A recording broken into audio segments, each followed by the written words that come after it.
এখানে একটা দোকান দেখতে পাচ্ছি, কিছু খাই কেন? চলো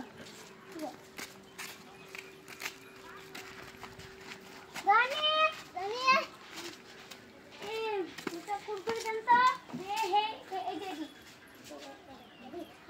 এই চারটাই দিয়ে দিন। বসে খাইলি, বসে খাইলি। কি লোলা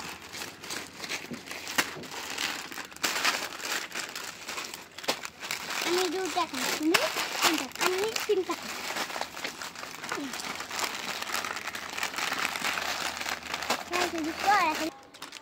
শেষ করে দিলাম।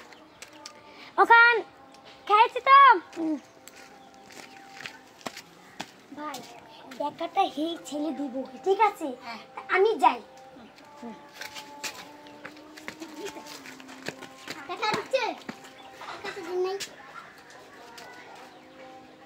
কত হয়েছে? 1 টাকা দেয় নাই, 1000 টাকা উড়িয়ার লাগবো। টাকা সব খেয়ে গেলি। একটা শাড়ি নিতাম বলে একটু আমার কোথায় বন্ধু